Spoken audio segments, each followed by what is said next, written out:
I, Elizabeth. I, England. Elizabeth, the Queen. She came out there with her attitude and said, "This is me, this is England. You've got two choices. You can take it or you can take it." I know I have the body of a weak and feeble woman. You think of her as a goddess. I mean, she's a legend. She's more than just a woman. She presided over a great nation age. But I have the heart and stomach of a king. She was cool, she was moderate, she tried to reconcile, and she always managed to slip her way through into success. And a king of England. He was an unwanted child, stigmatized as a bastard by her own father, the king, in an age when these things really mattered, who survived to become England's best-loved queen. It's a marvelous story.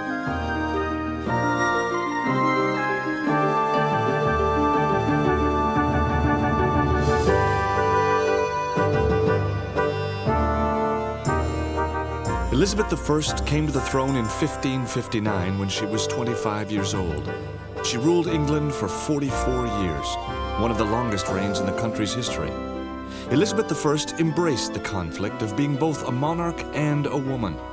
She perfected the art of diplomacy, learning very early on to thread her way through a tapestry of life filled with intrigue, conspiracy, jealousy, and strife. Her childhood was the key to her life. Her experiences when she was young shaped her into the woman and queen she became, the queen who gave her name to an age, the Elizabethan age.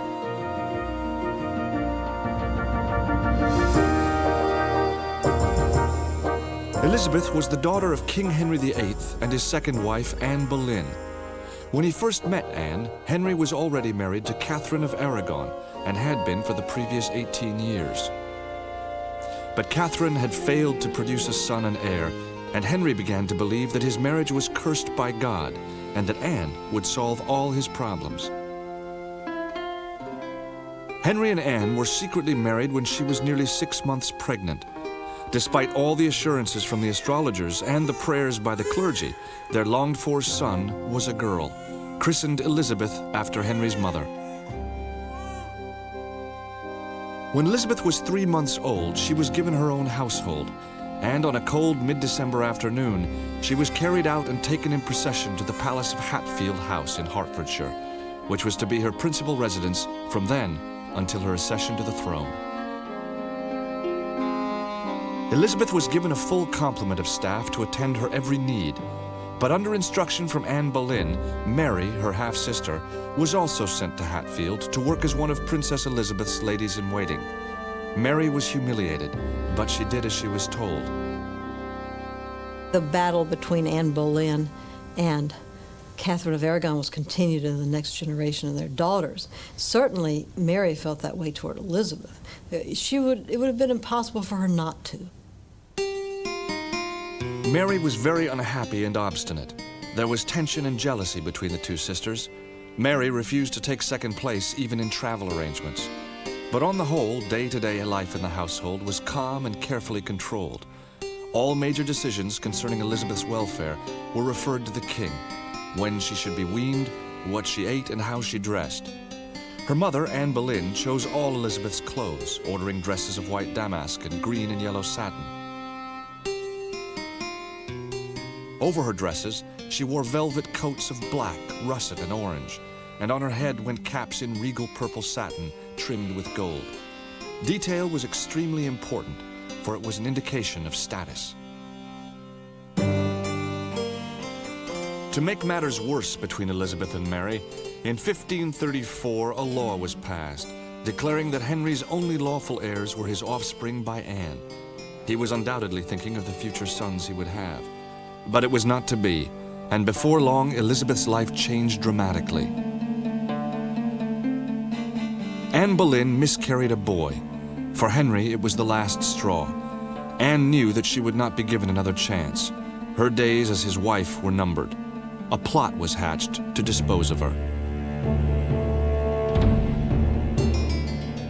It is thought the 2-year-old Princess Elizabeth was with her mother at Greenwich Palace when Anne Boleyn was arrested for adultery and treason. She was sent to the Tower. At her trial, Anne was found guilty and sentenced to death.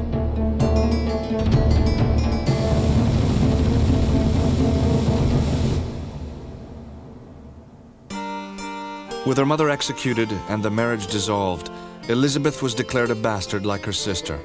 She was excluded from the succession and kept away from Henry, probably for her own safety. Throughout her growing up, she was subject to plots and policy. She was a power pawn. When she was 6, she was exhibited naked to the French ambassadors because she was being offered as a bride to one of their kings, and they had to be sure that the child had no blemishes on her. Well, imagine that for a sensitive little girl. So those things all gathered together, I think, to make her intensely secretive, intensely proud, highly intelligent.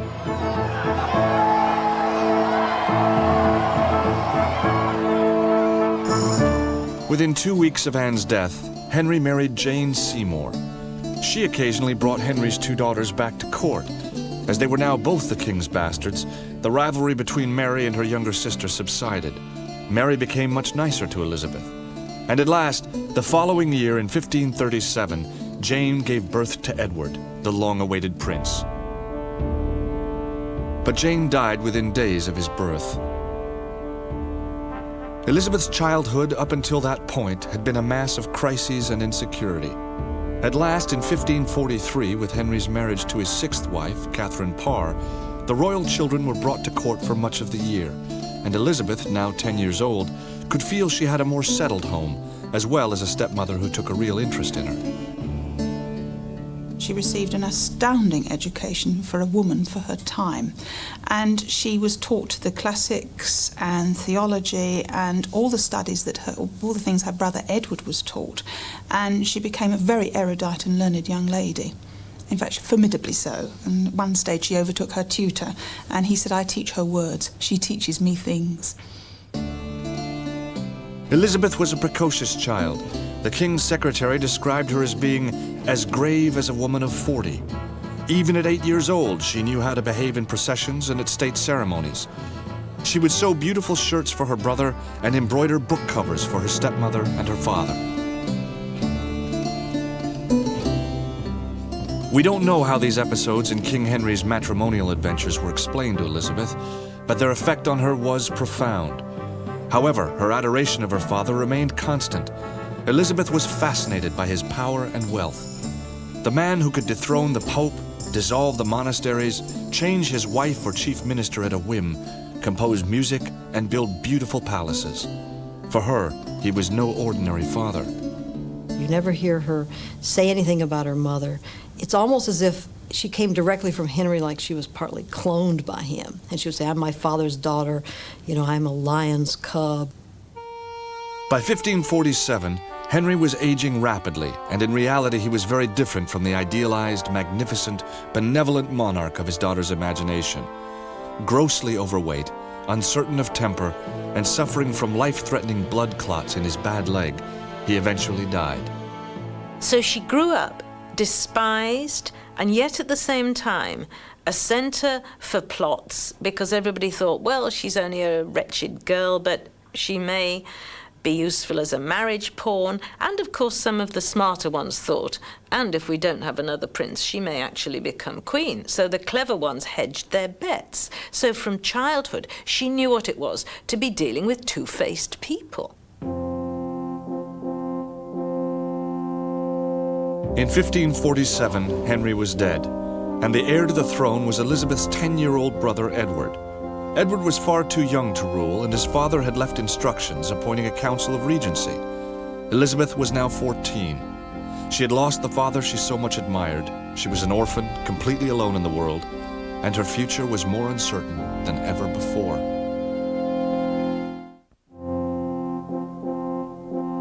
When Elizabeth's father, King Henry VIII, died, his son Edward was only 10 years old, too young to rule England.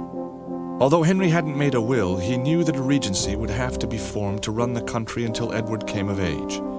Elizabeth, meanwhile, now 14, stayed with Catherine Parr, Henry's widow. It seemed to be a safe haven, but her immediate future was fraught with problems. Edward Seymour, the new king's uncle, was declared Lord Protector of the realm. He ruled the country on Edward's behalf.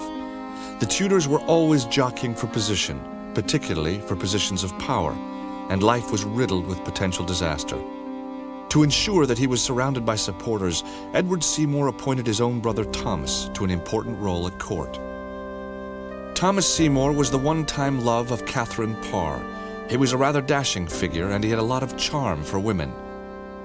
The minute that Henry died, he wanted to marry Elizabeth so he could be in line for the throne. His sister was Jane Seymour, and so he would be the uncle of the king and married to the princess. Elizabeth rejected Seymour's advances, but he remained undaunted. His obsession was power. His next move was to rekindle his love affair with Catherine Parr, the Queen Dowager. They married, and Thomas moved in with Catherine and Elizabeth. And I think he saw the possibility of using Elizabeth as a way to get power. But it was more than that. There were bedroom romps between the three of them, actually, to start with. He deliberately tried to ensnare Elizabeth. He used to go into her room in the morning when she wasn't dressed, and Elizabethan girls and women slept without any night clothes. What they got a nightgown was the thing you put on when you got up. You slept naked within your bed hangings. He would invade her bed hangings, romp in the bed with her. It really was like a tabloid scandal of the day. Finally, Catherine Parr actually then put a stop to it. She found it very disturbing. She could see there was really something improper going on, but she blamed Elizabeth, which is wrong. I guess she had, you know how people are, they always blame the other woman, but it was really her husband that was such a scoundrel. She is an early teenager, he was nearly 40. It was a case, really, frankly, of child abuse. So in these ways, her early life was crucial. It taught her the value of caution, watching your back, getting your own way by stealth, not making great waves, but it also left her with damage around her emotions and around her feelings about sex. Soon after, Catherine Parr died in childbirth. But Seymour had not forgotten Elizabeth. He pursued her relentlessly. Rumor had it that she was pregnant by Seymour and planned to marry him, but Elizabeth had learned her lesson well, dismissing the stories about herself and Seymour as London gossip. The association of Elizabeth's name with Seymour left her in disgrace, and for 18 months her brother would not receive her at court. Now, the young king didn't have much say in this. He was still a child, and he had to do as his advisors said. And it probably caused him as much anguish as it did Elizabeth to be separated from her. And it affected her in a very, very bad way. It must have felt as though her world was falling apart. Her brother, whom she adored, wouldn't talk to her. Her loyal and faithful servants had been imprisoned and interrogated about Thomas Seymour, the first man she'd been attracted to, who was later executed.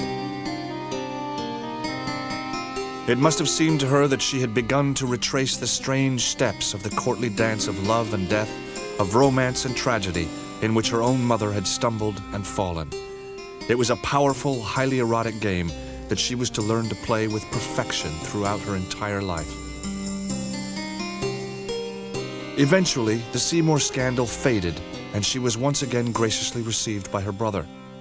Mary could not bear to stay at Edward's anti-Catholic palaces, and as a result, Elizabeth attracted particular attention when she came, even more so because her way of dressing got her noticed. Among the rich and colorful satins and silks of the ladies, Elizabeth appeared in stark black and white, colors that were said to possess magical qualities. In the second half of Edward's short reign, John Dudley, the Duke of Northumberland, succeeded in his bid to become the young king's protector. But Edward became seriously unwell. Dudley was worried that if Edward died, then Mary, Elizabeth's older sister, and a true Catholic, would be next in direct line to the throne. If Mary became queen, Dudley would have been out of a job, But if Edward died without any children, and if Mary and Elizabeth died or were debarred from succession, then Lady Jane Grey was next in line to the throne. A plot was hatched. It was agreed that Guilford Dudley, the eldest son of the Duke of Northumberland, should marry Lady Jane Grey. Meanwhile, Northumberland himself would persuade the dying Edward to disbar his sisters from the throne. When Edward died, his death was kept secret for 2 or 3 days for Northumberland to formulate his plans and put them into action.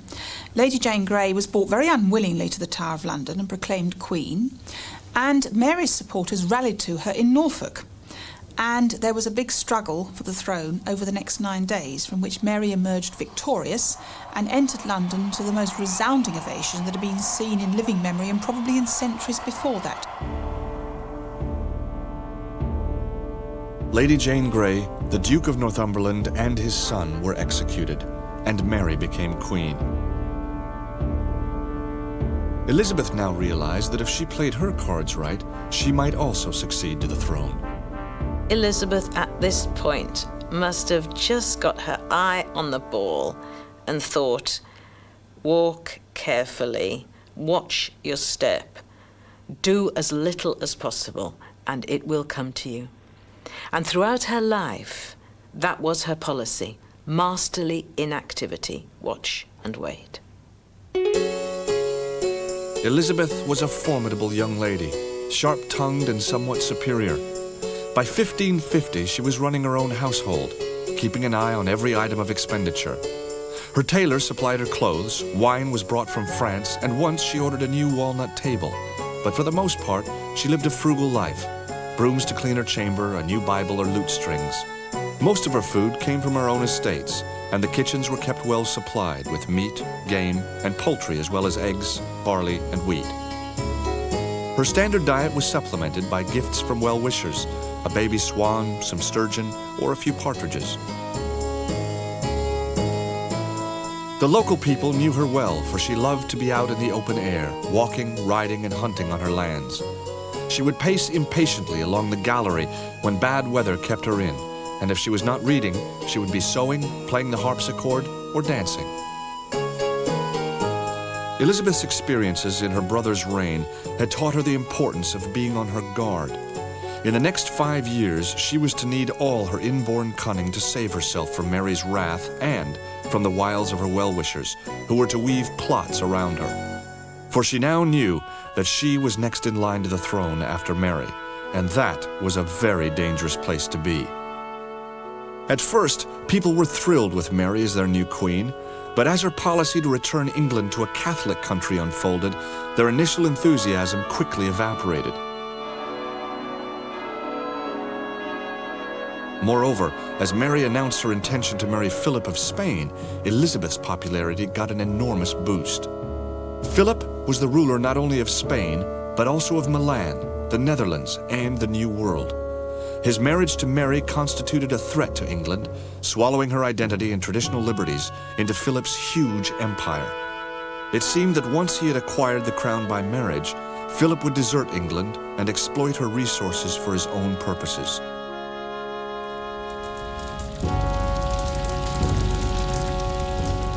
Mary's plan to turn all of England into a Catholic state began to be put into effect. The first Protestant martyrs were burnt at Smithfield. The prospect of her marriage to Philip led to a plot to depose Mary and put Elizabeth on the throne instead. Elizabeth was approached by would-be rebels at her country house. Others wrote to her, but she was far too careful to put anything in writing, although they used her name freely because of its popular appeal. The rebels planned a series of regional revolts, but in the end, they panicked into premature action in a single rising led by Sir Thomas Wyatt in 1554, which nearly cost Elizabeth her life. Rebellions were launched with the aim of putting Elizabeth on the throne, which meant that in the end, she was put in the Tower of London. Nothing could be proved against Elizabeth. Wyatt denied her involvement. Despite a letter to Mary protesting her innocence, Elizabeth was kept prisoner in the Tower for 2 months. But the lack of evidence meant that Queen Mary had to release her. To keep her away from London, Elizabeth was sent to Woodstock near Oxford, where she was placed under house arrest for 16 months. Eventually, Philip, who had his own agenda, persuaded Mary to see her sister. At the time, the Queen thought she was pregnant and was nagged by fears, especially of dying in childbirth. Philip persuaded Mary that it was important to face her death reconciled with Elizabeth. The meeting between Mary and Elizabeth was absolutely crucial for Elizabeth. Without a reconciliation, she would not have become queen, and the throne would have passed to Queen Mary Stuart of Scotland, who was a Catholic and a close ally of the French. To Philip, the French were the arch enemy, so it was very much in Philip's interest for Mary and Elizabeth to be reconciled, even if the outcome was a Protestant queen. After the meeting, Elizabeth was allowed to return to her home in Hatfield, but Mary's pregnancy turned out to be a phantom, as did another one a year later. Philip returned to Spain, losing interest in his wife and her country. 1557 was a very bad year for Mary. Her campaign against the French was a disaster. She now also saw that her marriage to Philip had brought England to its lowest point within memory.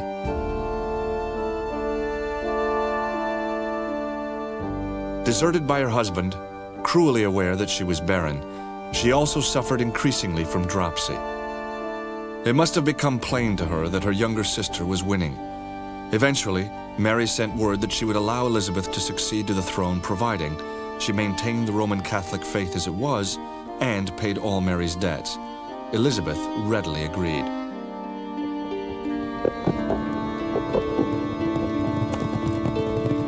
Mary died at 7 o'clock in the morning. Elizabeth was sitting reading under an oak tree in the great park at Hatfield, and she saw the councillors coming towards her, and she knew what was coming, and they knelt down to her and acknowledged her as their queen, and she couldn't speak for a few moments, and she knelt on the grass and she said in Latin, "This is the Lord's doing, it is marvellous in our eyes." And she went straight back to the house and began her work of appointing her council. 6 days later, amid much rejoicing, Elizabeth moved to London as the new monarch. She was 25 years old. In her life so far, she had been declared illegitimate, orphaned, accused of treason, and yet had remained loyal to her extraordinary and brutal father. Now, she was Queen of England.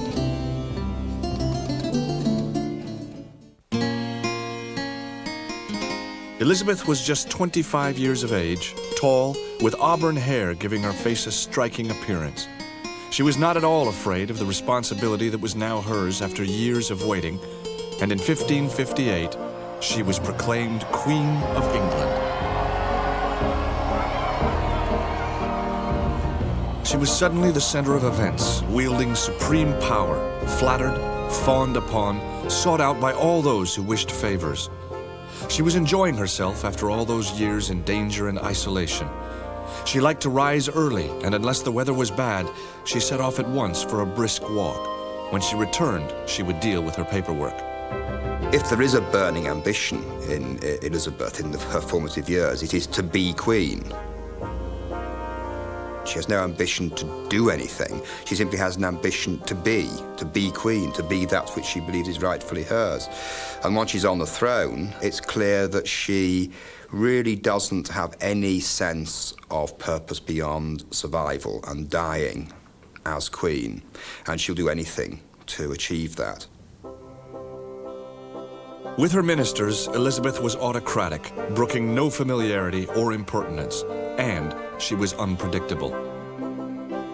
Her quick temper was notorious, and she would retire to a quiet corner of her privy chamber and read until she had calmed down. On the mornings when there was no meeting, she would work on her state papers, but she always liked to set time aside for dancing. Half a dozen energetic galliards in the chamber always cheered her up. For Elizabeth, Parliament was a tiresome necessity. She believed that she had been chosen by God to rule England, and so she knew better than anyone else what should be done. She was willing to consult her expert advisors, of course, but no one was going to tell her what to do. Needless to say, Parliament didn't share her perception of the universe. While many were supporters of her Protestant rule, they were not going to sit meekly, voting her requests and waiting for orders. Before they agreed to discuss anything else, they made the Queen a solemn address, urging her to marry and provide an heir. Elizabeth was annoyed. Her reply was courteous but firm. She thanked Parliament for its concern and assured them that she would never take a husband prejudicial to their interests. I think she has a duty to her subjects to marry, because only by marriage can she keep her dynasty alive by providing an heir. Given her absolute refusal to surrender her independence, her absolute refusal to be somebody else's wife and therefore somebody else's subordinate, she is remarkably effective in tantalizing men with the prospect of marriage to her, flaunting, if you like, her availability in order to win major diplomatic advantage. The only serious contender for Elizabeth's affections was Robert Dudley, brother of Guilford Dudley, executed with their father over the Lady Jane Grey plot. Robert's special relationship with the Queen was destined to endure despite a multitude of misunderstandings. But there was a great difficulty with Dudley. The problem was that Dudley was married. He was married to a lady called Amy Robsart, who he kept tucked away on his estate in Warwickshire, but she was there all right. She was alive, and she was a young woman of 26 who showed no signs of kicking off. Now, Amy was discovered at the foot of a flight of stairs with her neck broken.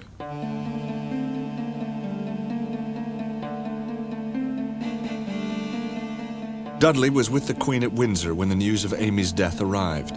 Elizabeth immediately sent him away from the court until the coroner's inquest was over. 18 months of malicious gossip put her, as well as Lord Robert, under suspicion. There were rumors of foul play. A verdict of accidental death was brought in because there was no firm evidence of any other cause. The manner of Dudley's wife's death made all the difference to Elizabeth. Had she died in her sleep, leaving her and Dudley free from all suspicion, the way would have been open for Elizabeth to marry him. But circumstances made the future imponderable. The Queen's continuing failure to marry and provide an heir was brought dramatically home in October 1562, when she became critically ill with smallpox at Hampton Court. With this crisis only 5 years into her reign, it became increasingly clear to her ministers that the future was far too uncertain. Should Elizabeth die, there would be at least 4 claims to the throne. The most plausible claim was from the Catholic, Mary Queen of Scots. Mary Queen of Scots was Elizabeth's cousin.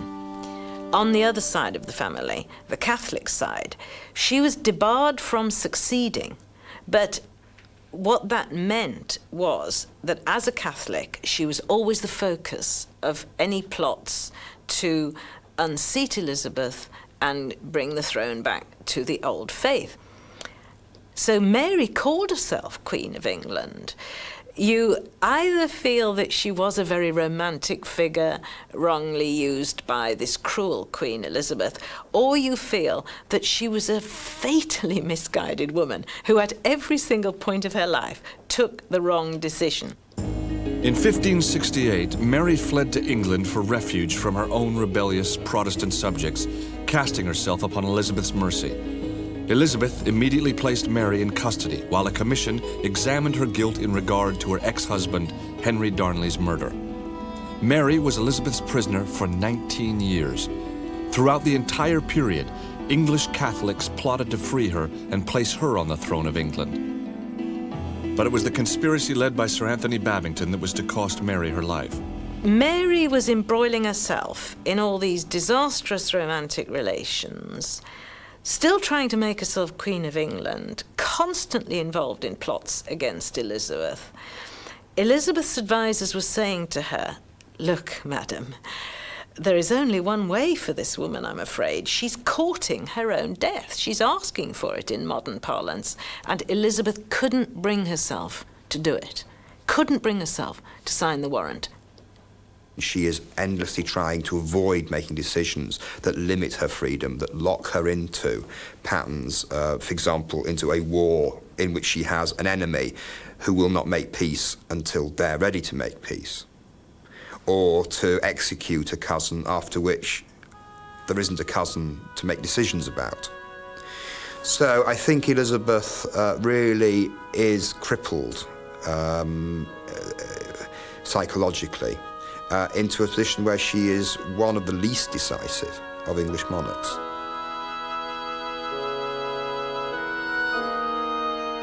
Although Mary was Elizabeth's prisoner for nearly 19 years, the two women never met. For her involvement in the Babington conspiracy, Elizabeth finally brought Mary to trial in 1586. Mary conducted her own defense, but was found guilty of a plot to assassinate Elizabeth. In 1587, she was beheaded. There was now one less claimant to the throne. With Mary's death, Elizabeth was on the brink of a new era, a time eventually named after her as the Elizabethan Age.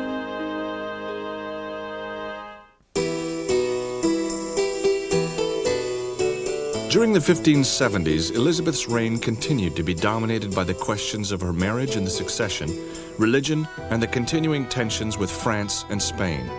But any criticisms of her ability to rule, to make key decisions, were skillfully covered up. Instead, her ability to promote herself and her country were managed very carefully, and as a result, the successful and enduring idea of Gloriana and the Virgin Queen emerged. Although she wasn't conventionally beautiful, Elizabeth was extremely vain. She had 2,000 dresses. She wore many wigs later on in her life.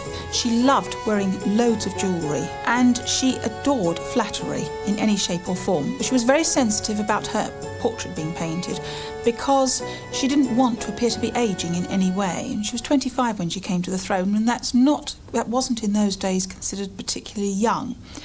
So after a few disastrous attempts by portrait painters to portray her image, most of which she ordered to be destroyed, she asked Nicholas Hilliard around 1572 to make an image of her that would serve as a copy for all other painters to follow. And this was done right up until the 1590s, and it wasn't until after her death that any portraits emerged of her showing any signs of age.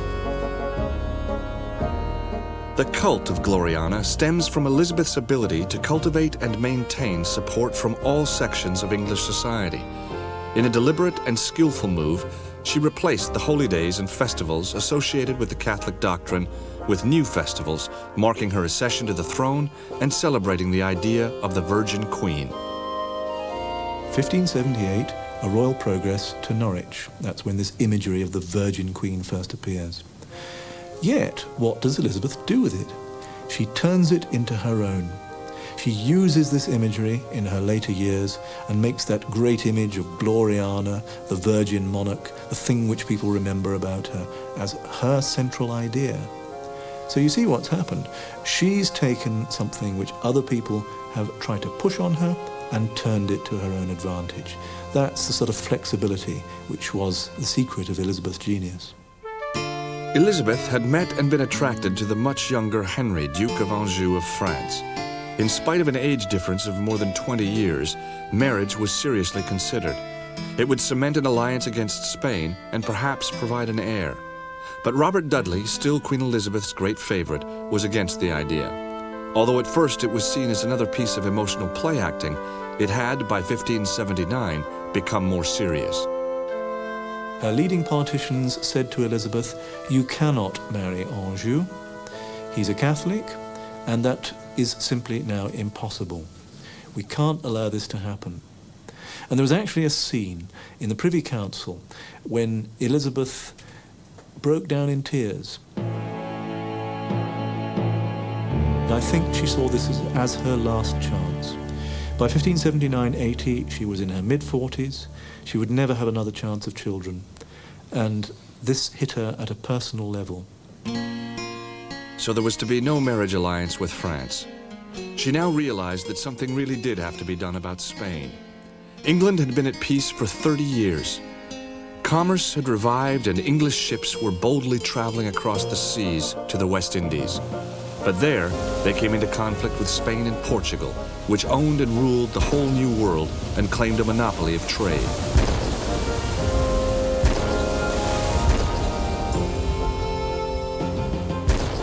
Sir Francis Drake, the most famous and successful of Elizabethan mariners, sailed round the globe in the Golden Hind between 1577 and 1580. In the course of the voyage, he sailed through the Straits of Magellan, angering Philip II of Spain, who regarded the straits as his. In 1588, the Armada sailed into the English Channel, but the English, led by Sir Francis Drake, were ready for them. The English ships were newer, smaller, and faster in their design than the Spanish galleons. Moreover, the English fleet was more heavily armed. The English inflicted terrible losses on the enemy. The ships that had escaped ran into bad weather, and only a few limped home in humiliating defeat. A victory for England and Protestantism. Pirates, fear! I have always serviced you, as you see at this time, not for my recreation. Europe should dare to invade the borders of my realm. The Queen was growing old. The Elizabethan age was now seen as one of victory, as one of culture, as one of discovery, with Elizabeth at its helm. The truth is that Elizabeth herself did little to create the age. Her talent was promoting it, and it all centered around her person. Elizabeth the woman, Elizabeth the Queen. Well, Elizabeth is a disappointing person to be running this great age of discovery. She hates change. She resists change. She's not responsible for any of the great changes. If you think of one of the glories of her reign, the plays of Shakespeare, almost all the great plays of Shakespeare were actually written under James I, her successor, who saw more plays in the first year of his reign, ordered more plays to be performed at court than Elizabeth had done in the last 30 years of her reign. There's no known warmth in her relationship with the great musicians and writers of her age.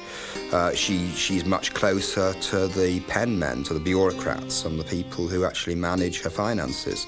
I don't see any reason to deny that Elizabeth herself was quite a Philistine. Elizabeth was not only brilliant at self-promotion, she also recognized that if you are a small country, you have to beat a big drum. One of Elizabeth's chief drum beaters was Sir Walter Raleigh. He was a charismatic man, full of personality and wit. It was Raleigh who set sail to found a colony in North America, later named Virginia, in the Queen's honor. Raleigh was a royal favorite for 10 years, but disillusion was soon to come when Raleigh met another woman. It was the end of his career at court. She snuffed out her patronage like one of his own tobacco pipes. Their relationship never recovered. Worse still, Robert Dudley, the one constant favorite in Elizabeth's life, was soon to die. Elizabeth's joy and victory over the Armada was soon followed by grief, because her great favorite, the love of her life, Robert Dudley, died a few months later. Until his death, and although he remarried, the Earl of Leicester remained her closest friend. He had worked tirelessly at organizing her army and camp as the battle with the Armada raged on, but he had been suffering from a recurring fever. He decided to travel to what we would now think of as a health resort, but he died on the way. He was 55. In his will and last letter, which Elizabeth always kept by her bedside, he left her a jewel of emeralds and diamonds and a rope of 600 pearls. But he owed her thousands of pounds, and the Queen insisted that his widow sell his personal effects to repay the debt.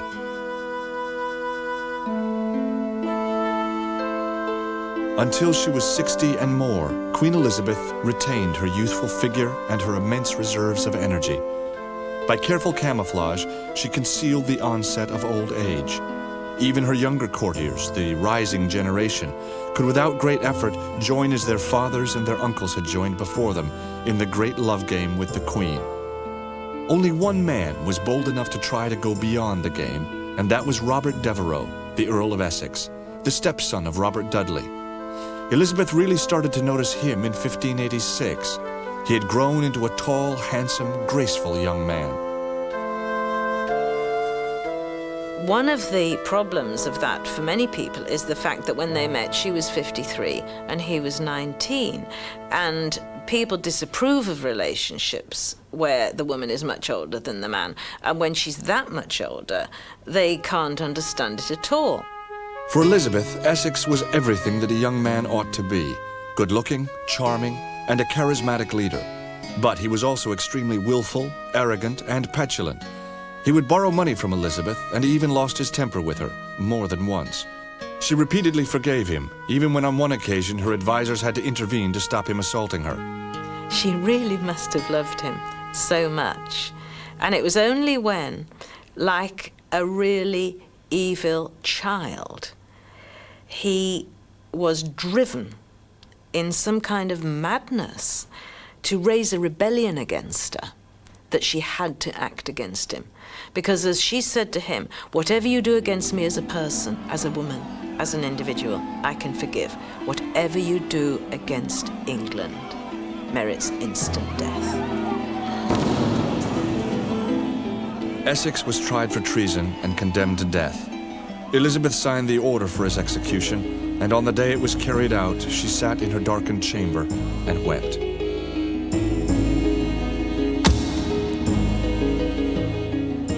By now, Elizabeth herself knew her end was near, for she was becoming increasingly frail.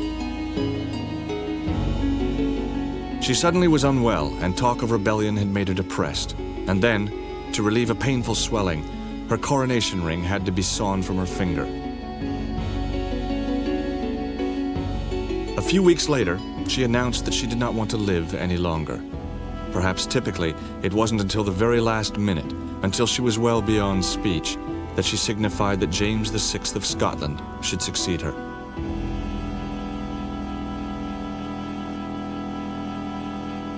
She ducks almost every important issue. She ducks the difficult issue of who to marry. She ducks the issue of how to provide for the succession.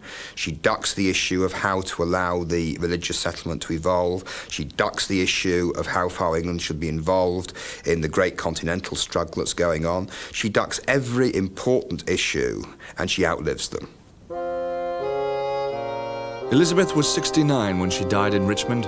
Her body was brought up the Thames to Whitehall for her funeral in Westminster Abbey. In the procession, the customary effigy on the coffin seemed so lifelike, fully dressed, bearing all the Queen's regalia, that it provoked a general sighing, groaning, and weeping amongst Londoners. Their grief was unprecedented.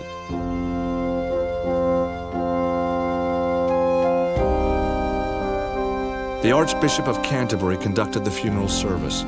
The choristers sang, and the congregation wept.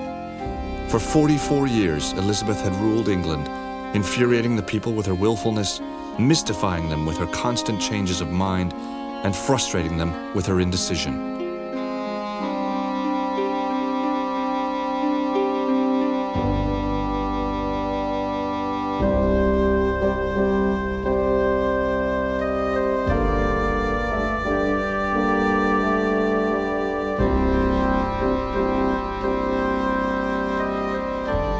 Elizabeth the Monarch had left the country with all the problems she had so successfully ignored: the shortage of money, the unpopular tax measures, the rise of Puritanism, and the demands of a discontented Parliament.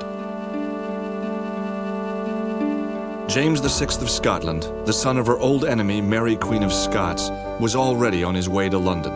Very soon, he would take his place as King of England. But Elizabeth the woman will always be remembered as the queen whose extraordinary life somehow seemed to represent the very heart of her country.